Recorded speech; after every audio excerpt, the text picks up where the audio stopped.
Welcome to Health Oddity, the show that strips away the jargon and hype surrounding all things health and fitness to help you live a long, strong and energetic life. Lining up at the bar this week, here's Peter Lant, Paul Bassett and James St. Pierre.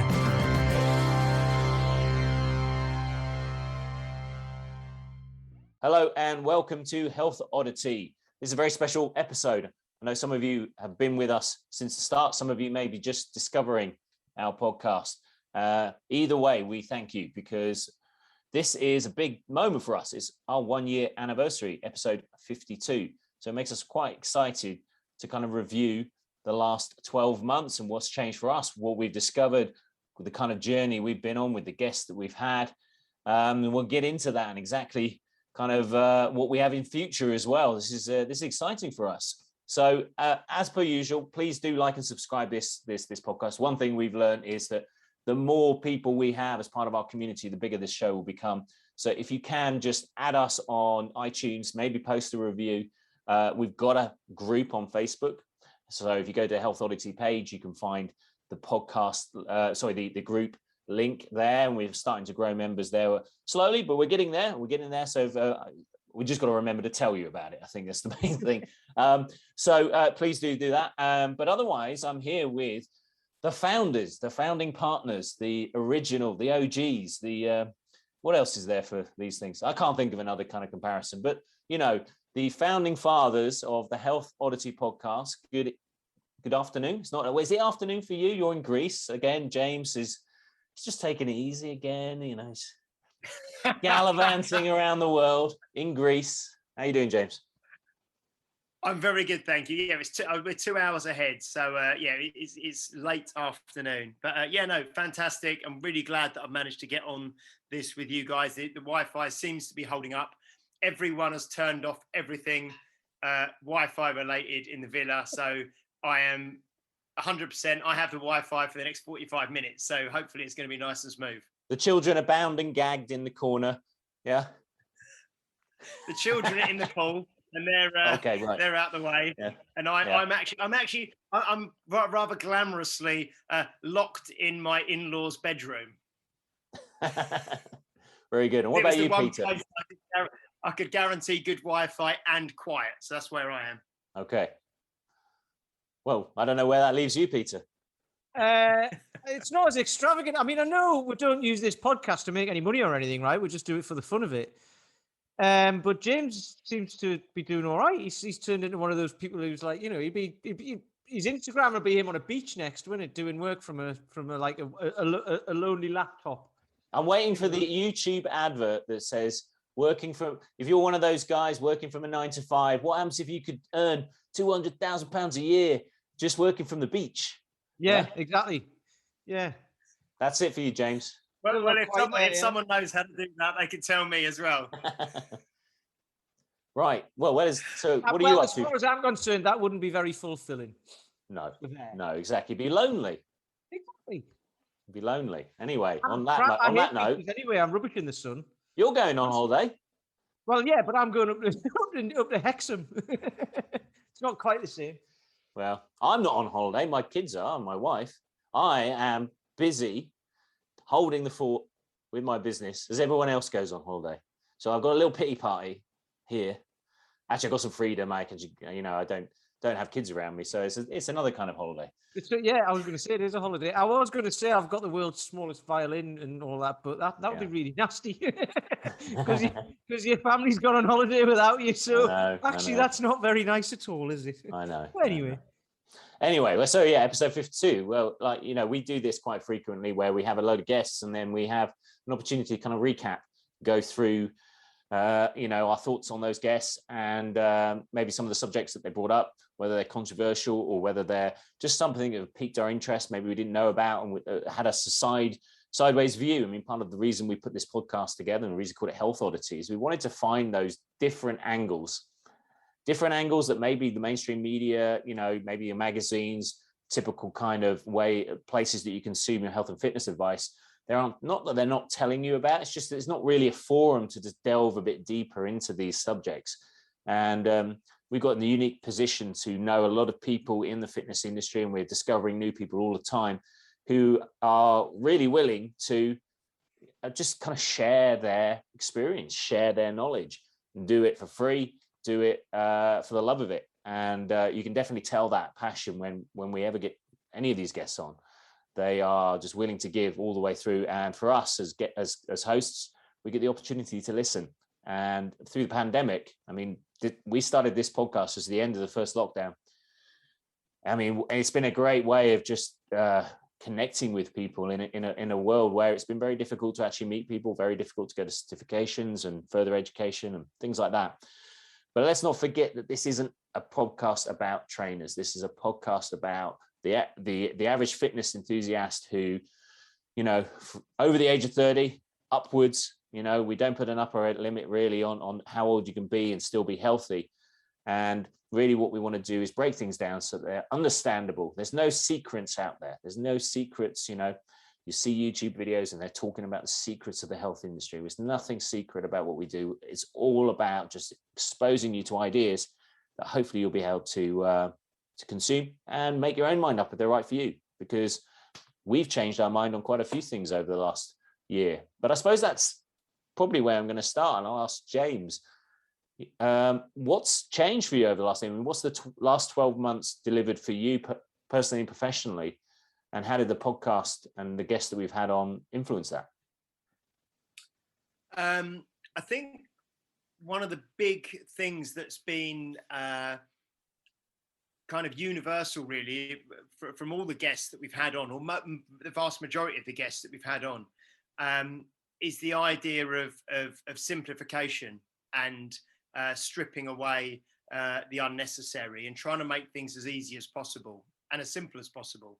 And I think that's probably, it's something that I've always read about, I've always known about, it's something I've always tried to do myself. But I think having it almost mentioned, you know, on a weekly or at least, you know, a couple of times, 2-3 times a month for the last 12 months from all these really great people that we've had on has really led me down the path of simplifying what I do even more and aiming for even more simplification. So I think that's massive for me. I think even just the walking element that many people, I mean, obviously James Brees talks a lot about walking.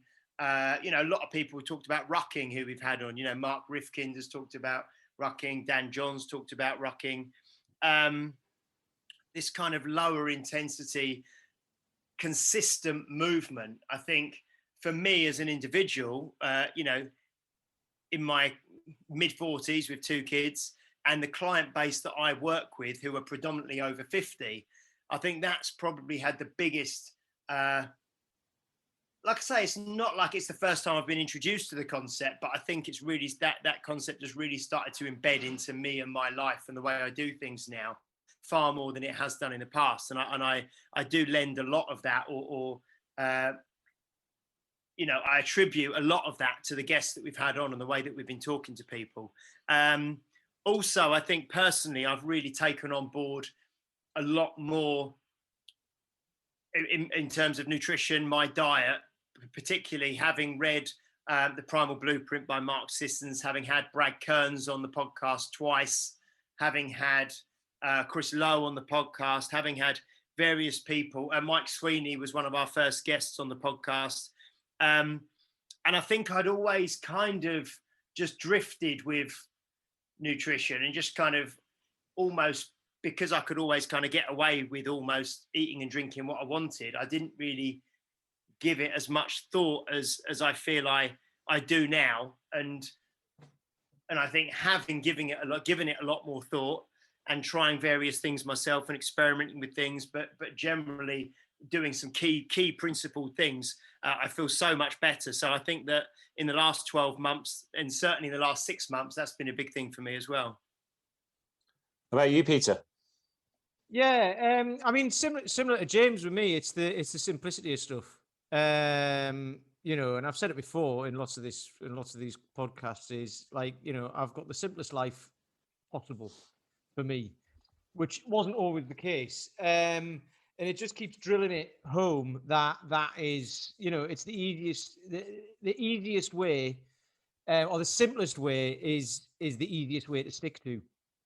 So based on kind of you guys who'll be listening to this, and we've talked about like where to start and all of that. That was the very first podcast. And it's very hard because, there's all these things out there to say. You need to set these goals, and you need to have like your short-term goals and your long, and it all becomes really complicated. So you need to have your short-term goals and long-term goals for what you want your fitness to look like. And that'll have to have some element of nutrition involved as well. And then you've got to have a plan to get to that. And and all of a sudden it's like work. It's like another job, right? And everyone's got a job to be getting on with, right? Which is the reason why they haven't got time to do this stuff or even think about it. So for me, it's the whole thing of pretty much like what James just said. What's the simplest thing you can do right now to get started? And then, we've talked about the James Clear book, the Atomic Habits book and all that, and just starting to build on that. Start small and then build upon that. And that's been huge for me. And I mean, I've always done that, but I was kind of on a plateau, and I had been for ages, just like simple training, but the same sort of thing over and over and over and over and over again. And I was getting a little bit bored with it. So then after we had Paul McElroy on, I talked to him after we recorded that show. He'd already contacted me anyway, because he'd seen me on Instagram, and he was like, do you fancy working together? So I stayed on with him after that show, and so he's been coaching me since January, and I've just been seeing progress after progress after progress, and it's still been extremely simple, but it's just made me get like, I get up in the morning and I'm like, right, I know exactly what I'm doing today, and I know that he knows what he's talking about, and I know that it's going to take me forwards. So so keep basically just pretty much what everyone said, keeping it simple. Dan John talks about that a lot. Mark Rifkin talked about that, about rucking, walking, just doing the simple things to consistently, and then we had Stu McGill on last week, didn't we, who was talking about, you can have these lofty goals to go and lift heavy stuff, but you're going to have to pay the price for that in the future. So it's a kind of a trade-off between whether you want to be the rocking granddad, like you said, or you want to lift this big weight now. So it makes me think a lot, especially with the guys we've had on who've been older. So Brad Kearns is like 10 years, 15 years older than us. And then, so Stu and Dan and Mark Rifkin are like 20 years older than us. And seeing them, you can kind of see into the future, can't you? And see like, that's what it looks like if you do it right. So that's what I get out of it. Just keeping it simple and just keeping the goal what like Dan John says, I keep the goal, but keeping the goal with a view of 20 years in the future and what that will look like and what it will do for that. So that's me. What about you, Paul? Certainly after the first lockdown, it was quite a stressful time. And one thing you kind of lose, well, certainly I was getting to a point with my business where I was feeling like I had some freedoms. And then obviously, I mean, I'm sure like you guys, everything gets shut down and everything changes overnight, and you become extremely focused on survival. And so coming out of that lockdown, having an opportunity to be creative was massive for me. And we'd all spoken and we'd been in contact for years. And so the opportunity for us to chat and be creative. And, I've always learned quite well by firstly visualization of things, rehearsing things in my mind, but also conversations. Some people do really well writing things down and taking notes. For me, I'd rather listen and try and store it and then rehearse it, talk about it. And that's what this has really given me, is this opportunity to talk about ideas and solidify things and put stuff out there, with the idea that perhaps it might be rejected. Maybe it's slightly off kilter. And, a lot of these guests that we've got on, we got to a point after a few months where we were like, okay, let's get some guests on. To expand that conversation. And a lot of these people I'd seen from afar, I'd either learned from them or I'd read their books and things like that. So, you know, when you're reading a book, you have questions in your head and you can't ask the author. Maybe they've addressed it in the book, but sometimes not. And so it's great to finally meet people like Dan John, and, you know, and obviously I use Paul McElroy as a coach myself, and I've used his system at my gym. And I think people like Brad Kearns, pivotal podcast with him and Mark Sisson in my development around kind of well-being. So meeting these people who can, I mean, they're also articulate around their subjects, and it's kind of aspirational for me to learn how to express some of these complex ideas, because most of our clients, they don't need complex explanations. They need like the shortest route from A to B. I think in the Dan John podcast, he's talking about queuing. And he's like, I just use one word: type, tool, hinge, you know, whatever it is. You know, what is the shortest route from A to B? You know, and I like that, not because I'm ADHD or anything. It's just that there is beauty in simplicity, and it's really, you know, to the wealth of guests, there are commonalities, and it's interesting seeing how someone takes the same subject and looks at it from a slightly different angle. I think, was it Diane Udale was talking about mental health in that way? You know, have you seen your mental well-being from this angle? What about this other angle? And therefore you can get a more expansive and complete idea of where you're at. And look, it's been up and down. So this has been a constant for me. It's been like something I clock into every Thursday. We do it. Well, you know, sometimes there's deviations, but generally it's every Thursday. We know what we're doing. We're reaching out to people. It's a creative element to my week, and it's exciting talking to you guys. We've always got things to talk about. So I mean, so go on. Sorry, I was just say, I think going back even the early ones when we had Rick Brown on, didn't we, Mr. Maceman, and I think he was our first sort of international guest, and that was, you know, probably going back 10 months or 9 months now or something like that. Yeah.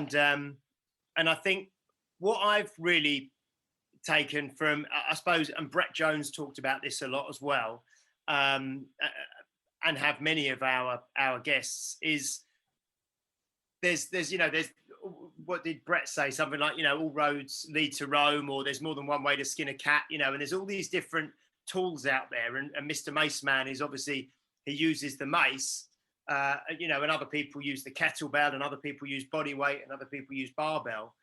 And I think it's just all of these things work.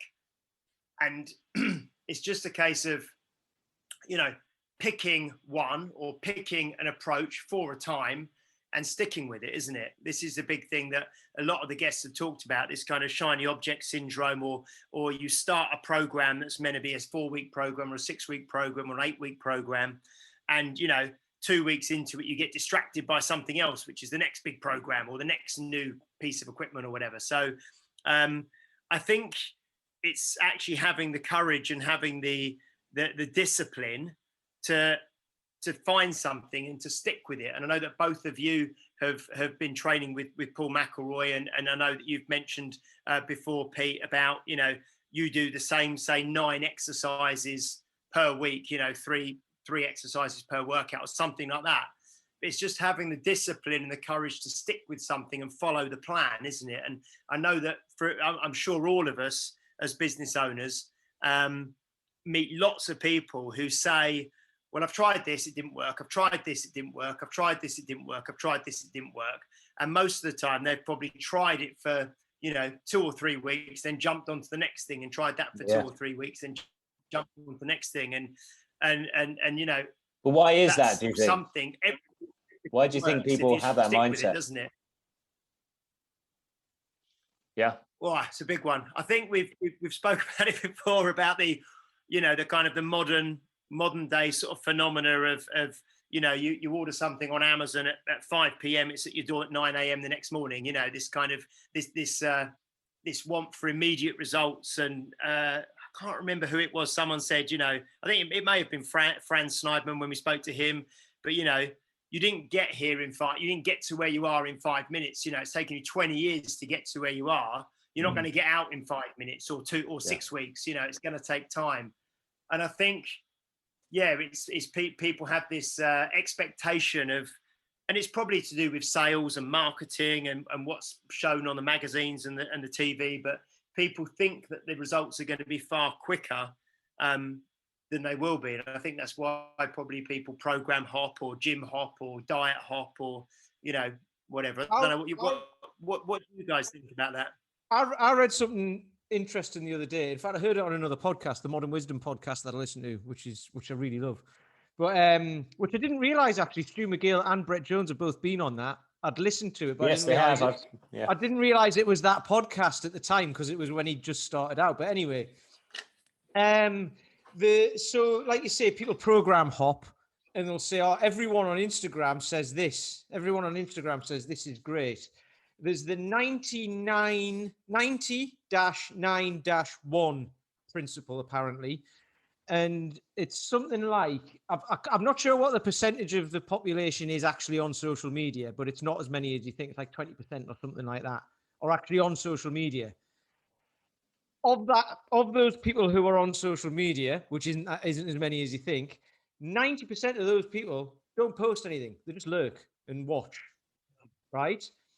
9% of those people, of that 20%, 9% post here and there, and then 1% post like every day, or 1% are like 99% of all posts, and of that, it's something like only 1% of that 1% are like that the people who really like slam the posts out and put loads out.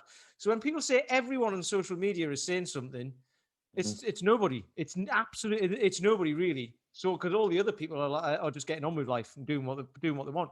So when you've said stuff like that, when you've said, people jump from here to there to here to there, it's because they've been told this is the best thing, this is the best thing, this is the best thing, right? We've been told by Steve Maxwell that kettlebells aren't good for you and you shouldn't use them, right? Which I don't agree with, and I don't think any of us agree with. But that's fine, right? That's his opinion. But the funny thing is with that, I've deviated from kettlebells a lot. I've been using them for years now, about 10 years, but I've deviated from them quite a lot because I'm like, okay, I've been using them. Is there another way? Of course there's another way. I'll go and use the barbell. So I've done that and I've deviated, but I've not enjoyed it as much. And I've got progress out of it, but it just feels like it's not been as, I don't know, it's not been as rewarding for me. And also it means I have to go to a gym to do it. So I have to have a membership and I have to be there at a certain time and all of that. Whereas the bells, the thing I was just going to say, Pete, the thing with you though, when you did have your period of doing the barbell stuff for the SFL, you followed the program and you stuck with it and you gave it a really good go, didn't you? It wasn't a 2-week little affair with a barbell, then you gave up and came back. You had a program that you worked on through Plan Strong, I think, and you properly followed that. So you did it for 3 years.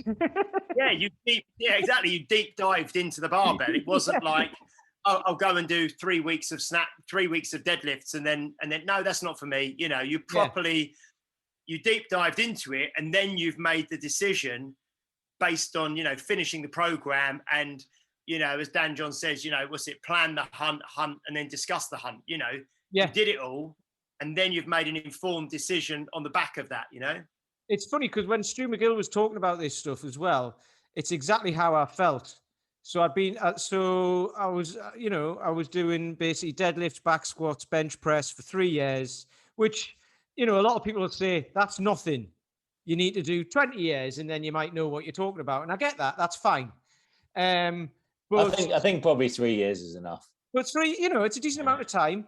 And I'm, and I dabbled with barbells and stuff before as well. But I was like, right, I'm going into it. I'm doing the SFL. I'm going at it. But in line with what Stu McGill said, I started to feel tight. I started to kind of lose mobility and feel like I needed to keep on top of my mobility even more. I don't do that much mobility these days because the stuff I do with the bells puts you in the position to be in, it gives you that, or it helps you with that mobility. Whereas you're not training to injury. You're not kind of like, because sometimes if you have that random training approach, you just get random injuries. Exactly. And I put a post out about this last week, actually, about, people being average and all that sort of stuff. And I was like, if your average guy can be someone who does pistol squats in the living room with a 24 kilo bell, doesn't have any joint pain at 45, I'd love to live in a world where that was your average person. It would be brilliant. But unfortunately, we're not, because your average person has probably got some pain somewhere from doing something or from sitting down all day and works in an office and doesn't get out enough and hasn't got enough time. So we're actually superheroes. I wouldn't go that far. Well, we've got to mention a superhero on one of these episodes. Well, absolutely, but you've got to be. But this is the thing: you've got to be the example, haven't you? You've got to be able. You've got to. We've spoke about this as well. You can't just sit there talking about it. You've got to do it. You've got to show people that. I mean, James does his the Strong You project, don't you? And that's kind of like guiding people through the principles of just how to fit all this stuff into your life. I think it's interesting because I read a lot of self-help books. Or like just kind of not mindfulness. That all sounds, that's the kind of category they stick it in. But coaching books about how do you become more effective. And there's like classic things like the Stephen Covey 7 Habits of Highly Effective People. And like one of those things he talks about is the move from being guided by principles to being the seeking techniques. And I think what I've enjoyed of meeting all our guests is they have such differing techniques, but they're guided by principles. Yeah. And across the board, there's a consistency in their approach. You could probably boil every single one of our guests' coaching principles down to very similar things, but they express them in different ways, whether it's like Franz Sneidman, who's doing sprinting, explosive work. But the guiding principles to get someone to sprint are the same as probably Khalil Hussein, who does the FRC, who's a chiropractor, or Paul McElroy, something like that. They're trying to think about how do they simplify things, how do they make things easy for someone to consume, and how they keep people away from injury, how do they train someone for the right age category they're in, but also listen to them, because it's quite easy to say, I've got a solution and blah, blah, blah, blah, blah, blah, blah, blah. In the meantime, your client hasn't even uttered a word. And getting to know them is really important. Here's the thing. Using you as an example. So Paul trains me and you, right? And he posts stuff on social media of look what my clients can do, right? And there's some bonkers stuff. I've not been posted yet. Neither have I, right? But there's a reason for that, right? It's because I always gurn. I'm not photogenic. But the thing with it is, right? So he's posting people doing bonkers stuff, right? And that's great, right? But this goes along with what Perry Nicholson said. When someone comes to him, he looks at the individual, he looks at the person. He's not saying, I've got this thing that'll help you, because he doesn't know what you need help with yet. He hasn't spoken to you. So when someone comes into him, he's like, what do you need? What do you need from me? And then I'll decide whether I can help you or not. And then he looks at the person, and then he might be able to help them, he might not be able to.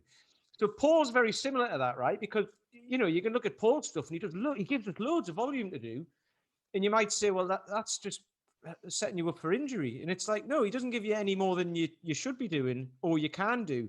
And you said, Paul, that you were doing some stuff in the program and you were getting sore elbows and, you were starting to get joints and a bit of tendonitis and stuff. So you spoke to him about it and you changed it up and you did different stuff. And one of the big things, I've been working with Paul. I think I've certainly challenged him at times. Because one thing I always struggle with is it's the kind of 40-year-old man plus with kids syndrome. Some people deal with it better. For me, I have very long hours, split shifts. My nutrition's pretty good. I've worked with Chris Lowe, so I have addressed it. But recovery, and sometimes the program and what it intends for me versus actually how I've slept and stuff like that is outstripped. And occasionally, and that's where a good coach comes in. He's not as caring as me for my client. He tells me to man up at times, and I've kind of needed that, because when you've trained yourself, you can be a bit easy on yourself. And I actually think sometimes it takes someone to say, no. If you do this, you can push yourself and you can actually achieve a lot. And I had a major blockage on my concept of being strong, major blockage. I've never struggled with endurance at all. If someone says go and run a marathon, I don't want to do it. But I know I could train for it quite quickly and do it. But with strength, it was a major blockage. And really working with Paul, I had a lot of self-doubt. And I really think that comes down to coaches. You know, we come in with so much kind of like, I didn't come in with a fully made kind of like person ready to be the perfect coach. I came in with a lot of anxiety around things and self-doubt. And working with Paul and being around people like yourselves and talking to other people kind of says, okay, this is not crazy thinking. This is what a lot of people experience. And maybe I'm just, I need to be a bit kind to myself or look at it from a different angle. And I could do something differently and get a different result. What about you, James? Because you've got a bit of this at the minute, haven't you? Because you're doing because we're doing the body weight at your place in September, and you're working on the one-legged push-up and the pistol, and you're not quite there yet, are you? So how are you managing that? How are you managing that? I mean, obviously I think you've been coached by Claire on it, aren't you? But yeah, how are you managing your mindset around that? Well, I'm trying to. I need to, like anyone. I think, left to my own devices and without a direction and without any external pressure, I think most people will revert to doing what they feel comfortable with and what they're pretty good at already. And that's just kind of, and that is true for anyone, and it's true for me as well to an extent. So I don't mind pushing myself, but I prefer to push myself at things that I know I can do, but gradually you're kind of, Paul talks a lot about the comfort zone expanding, and Paul McElroy again. And I feel that now, you look back at certain things. I was doing some trainings. I've got to recertify my SFG as well at the SFB in September. And I remember writing down a goal once that said I wanted to be able to snatch the 24 kilo kettlebell, 10 times on each hand, just one set of 10 on each side. And then now it's, well, okay, you've got to do the snatch test in next month. And I'm pretty confident that, I did some just before going away. So I know, so you do expand, so I can do that. But certainly with the one arm, one leg press up, I can do the one arm press up now. I've just got to lift the leg off the floor, which sounds, that's tough. It's tough to balance, Yeah. So I'm doing it. I can do it on quite a low bench now, a low step, with one leg off. The pistol and pull-ups I'm fine with. I can do lots of pull-ups. I think it's the pistol squat is the thing that I really need to work on. It's funny, actually. We were at a by the way, I envy your pull-ups. You're so good at pull-ups. And Peter, you're getting good at those as well. I tried to make an excuse to Paul McElroy. I said, my arms are too long. And he said, well, some of the best pullers I know have long arms. So I had to be quiet. So then I decided that the air was too thick because I live in London and there's smog. That didn't work as well. But yeah, I envy your pull-ups, James. No, but again, pull-ups is something that I've built up to. But now I can say I'm not worried about them. I know I can do them. But the pistol squat is the one thing, and I'm hoping that that if Pete does get down for the Dan John thing, that we can spend half an hour with me or something doing some bits, because the pistols. But I was just going to say, it was quite funny. I've been at a water park today with the kids. And I found the kind of nice bit of water where in the pool, which was about waist height. And I was doing pistol squats in the water about waist height. So I had the buoyancy. So I was but what was really quite interesting was I was really having to sort of pull myself down into the pistol squat to fight the buoyancy, And then the buoyancy was obviously helping me on the way up, but I was getting into a nice bottom position. But yeah, it's just, that's something that I just want to say something quickly, James. That is why you are good at what you do, not because of that specific thing, but you're not binary. You see, a lot of people don't see the results they want because they're binary. They're either training or they're doing sod all. Well, you're going, this is an opportunity to play. Oh, I'm in the pool. I'll do this. Or I'm like you, Peter. Whenever you see a log or a rock, you're doing a one-leg pistol, a pistol squat. You're finding opportunities to do things. When I'm walking the kids, I'm thinking, can I pick a log up and throw it? That's just to look good on Instagram, though. It's not. I know. anything special. You could have just done it with your bikini. With what James has just said there, and you what you've just said, Paul, as well, was about, you could train to run a marathon like in a couple of weeks, right? I couldn't. Strength is your problem. I've not always been strong. I'm probably like, you can argue whether I'm strong now or not, depending on whatever. But you're really good at pressing. Well, yeah, but strength wasn't always there for me. But I'm more comfortable with strength now than any endurance. Give us endurance, and I'll You just walked 100 miles. Well, no, yeah, walking's easy. That is endurance, isn't it? Well, okay, but I mean, like, yeah, but okay, well, all right, but anyway, I find that not easy. But if you ask me to run a marathon, I'd hate it. I just no chance, right? But James just said something about pistols there, and even the one-legged presser. And you've got really long legs, haven't you? Basically, so that'll be my excuse. This is one of the things. It makes it harder, right? Paul McElroy talks about this with pressing. He's got monkey arms, hasn't he? So for him, pressing is really hard, but he can still do it because he's some sort of genetic freak. But I think he doesn't feel pain or discomfort or anything. Yeah, there's something weird going on there. But he's I mean, I hope he doesn't mind. I don't think he mind me saying that, but he is some sort of, he's a strength freak, isn't he? But anyway, but we're talking about this a lot. We're talking about in the SFL and stuff like that. Some people, you look at powerlifters, right? They're all about 5 foot and as wide as they are tall, right? They're not like, they're not like your basketball player and all that. So this is another thing about people who jump in between programs and go, oh, my mate's doing this, you're doing that, you're doing that. It depends on limb lengths and all sorts of stuff. Mark Rifkin talked about if he does double-handed kettlebell swings, he gets a sore back. But if he does single arm, he doesn't. And you'd think that would be the other way around. But, it's just one of those things. So when people are like, I really want to be able to do a pistol squat, and I want to be able to do a pistol squat with a heavy weight and all of that, it's like, you might not be able to. But the likelihood is the person who can do that won't be able to do something that you can do. So it's one of those things with what James just said, working on the things that you're comfortable with, right, is fine. But if there's other stuff you can add to that, that's great. But if it's stuff that you've just got no chance of being any good at because of your the makeup of your body, it might be some sort of goal that you're pursuing forever. Like with deadlifts with me, right? I probably could get way better at them, but it just feels like it's a very long process to add a very small amount. I mean, my approach might be wrong, but I don't do them at the moment. I like them, but I don't do them. Exactly, and and you don't necessarily have to. So I think it's what we're talking about now as well is something that's like the question you asked, Pete, or I think it might have been Paul who asked it originally.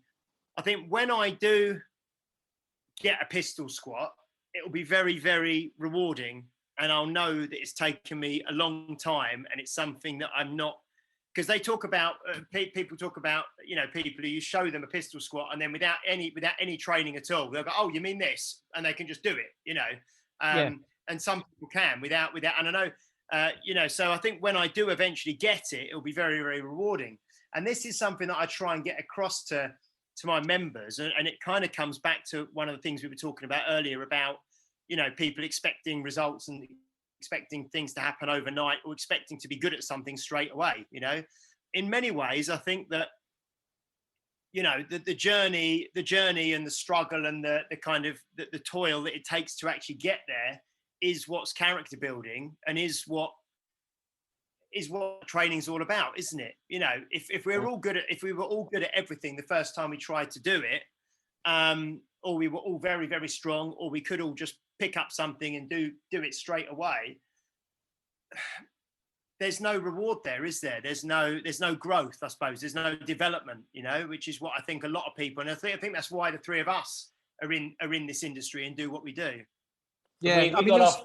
Sorry, go on. There was something I was reading a while ago, and it was about people who are fast learners. Some people are fast learners and they get concepts and things and things like you say, pistols and stuff like that, but not necessarily just in training, like in anything, and they pick things up really quickly. But the problem you get with that is they miss out on all the basics.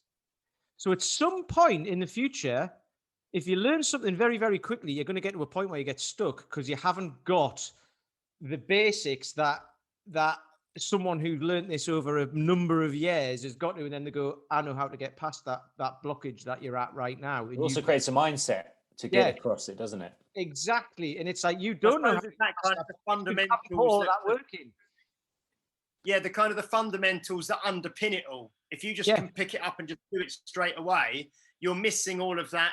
I suppose you're missing all of that understanding, really, aren't you, underneath, that understanding of, and certainly if it comes to coaching someone else, which is, we've spoke about this a number of times, where actually when I eventually get a pistol squat, and it's taken me a long time and a bit of a struggle to get there, it's going to make me a better coach at trying to talk someone else and help someone else through it, because most of my members won't be able to do something straight away. And if you can actually say, well, look, actually, this took me, a year to be able to do this, and so I can actually recognize the frustration and see the problems and all the rest of it. So I think you will lose you will lose the ability eventually, but what's going to stay is what you developed to get it originally. The mindset, the coaching cues, the experience, because great if you can do a one-leg squat at 80, whether it's necessary, I don't know. If you can, that's great, but you can apply that to other areas that are challenged at that point. I mean, we got our first troll, didn't we, on one of our YouTube videos, was just saying, oh, so I should take advice from these average guys. And average out of shape guys. Oh, yes, exactly. Yes. I mean, and like you say, we're not elite athletes, and that's not what we came in for this. And it's not an excuse, but what we do is none of it really came that easy, I don't think. But what did come easy was the passion for it. And I think that's what we hope to be able to kind of give to people, is the fact that, these things are tough, amount of joint injuries I've had over the years, amount of stuff I have to undo in order to even do basic things sometimes. But I've never lost my passion because I see constant progress. And I think that's what I get from this. I mean, before we kind of wrap up though, I wanted to go through if we look back at some of the podcasts, which ones you guys enjoyed and why. So James, which ones stand out for you? Gosh, that's a really hard question, because I think I've got something from all of them. All the guests that we've had on, I've got something from all of them. I really do. One thing that was really interesting, I'll just give a quick shout out to, there's Paul Field, who's a listener, who's listened to every single one of our podcasts, who's a member of mine. And he said something the other day, which was really good. He said, he actually recommended, I haven't done it yet, but he said, go back and listen to your first podcast, the very first one we did, because he listened to that again recently. And he said, and I said, oh, did it sound awful? He said, actually, no, it didn't. It didn't sound much different from the ones you're doing now. They're all rubbish. They're all rubbish. But what he said, you laid out in the first one, kind of, you set your stall out in the first one, what you wanted Health Oddity to be about.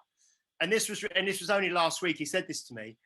And he said, and I think you've actually done a really, really good job of actually walking the path that you kind of spoke about in episode 1. So maybe, I'll definitely go back and listen to that.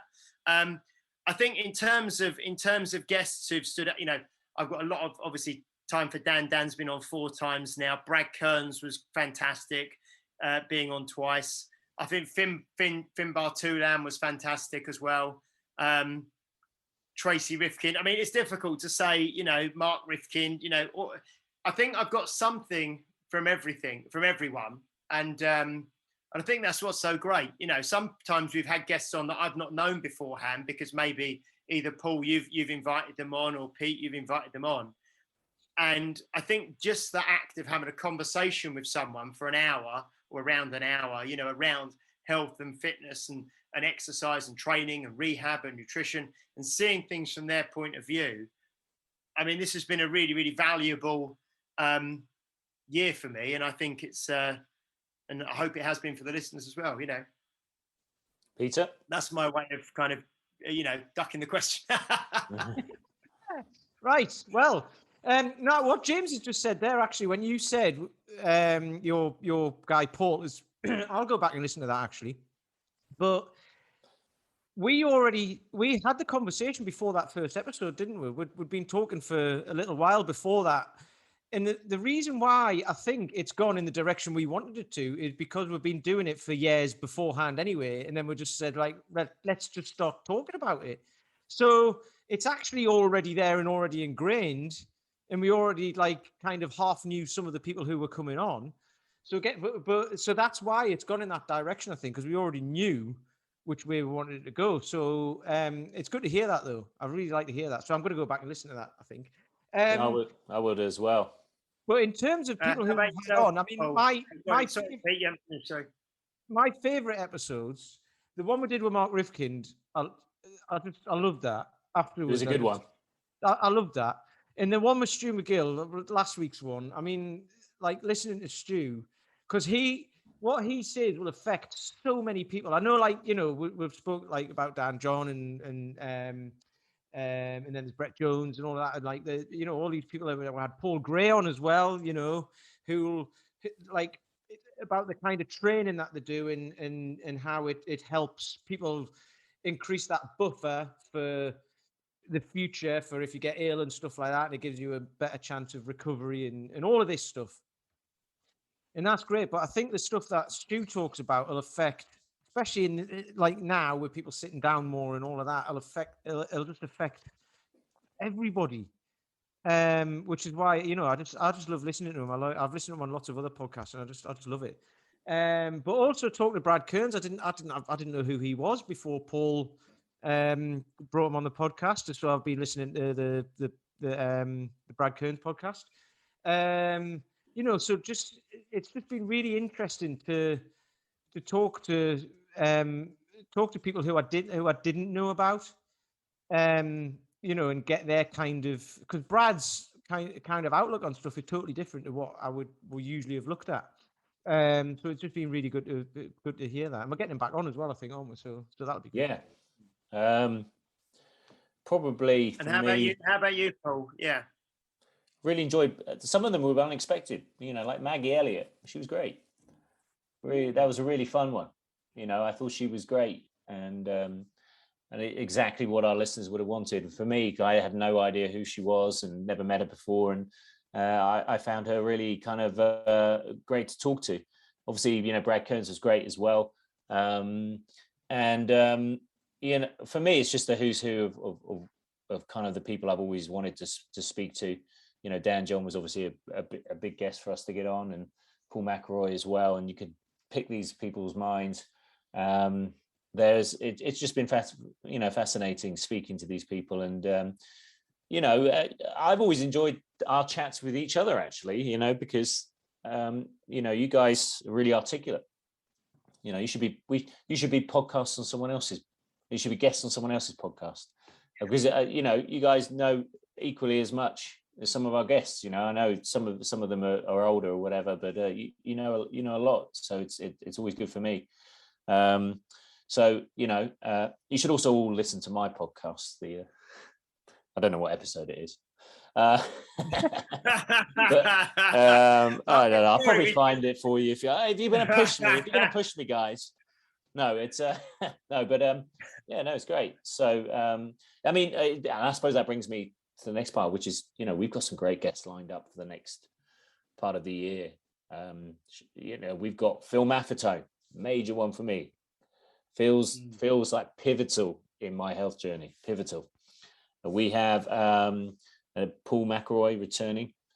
We have Brad returning, and we've reached out to some other guests as well. We're just confirming them. So it's the rest of the year is going to be awesome. And I think, you know, I'm excited to know who we're going to meet in future. No, it's been a brilliant year, and I certainly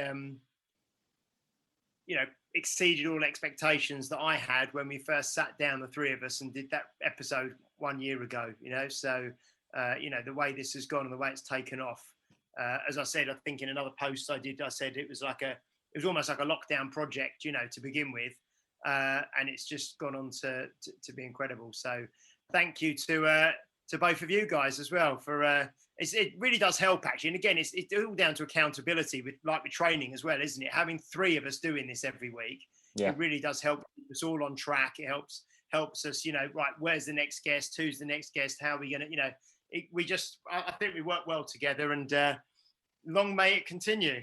Indeed. Well, I suppose that brings us to the end of the podcast. As is ever, as I said at the beginning, please do share this podcast, with someone perhaps who needs a bit of advice. We've got loads of different episodes, where to start might be the best one to go for, because someone might not know what to do at all. And there's obviously with people who are experts in their disciplines. And so if you have a friend who's into endurance, you've got to check out the Brad Kern one. If you want someone who's addicted to strength training, you've got to check out the Paul McElroy one or the Dan John one. So there's something there. There's nutrition episodes which help provide clarity, like Josh Hillis. So we've got great guests coming up over the next couple of months. We're excited that you're all part of the journey. Please do review this podcast, because we will grow and we'll be able to reach more people. And if you're part of the Health Oddity group, you can also suggest guests and ask questions, because we've had Chris Denning as well, who's been a real supporter of the podcast right from the beginning. And he was one of our guests on the show. So it's not that you're guaranteed to get on the show if you post a question, but it is that, we are interested to find out what makes people succeed. And Chris has succeeded in his own health journey. And that really is the message. James, anything to leave the avid listener, the what do they call the lovely listener? Anything to leave them with? Yeah, no, just thank you to the listeners. I mean, last month, July, was our most successful month, in terms of downloads and numbers of people listening to the show. So I just want to thank the listeners. I know lots of you have listened to every single episode, which is great. Like Paul just said, if you haven't yet, or if you're new to the podcast, I'd really recommend going back and listening to them in order, because there's something in there, and there is a method behind the madness.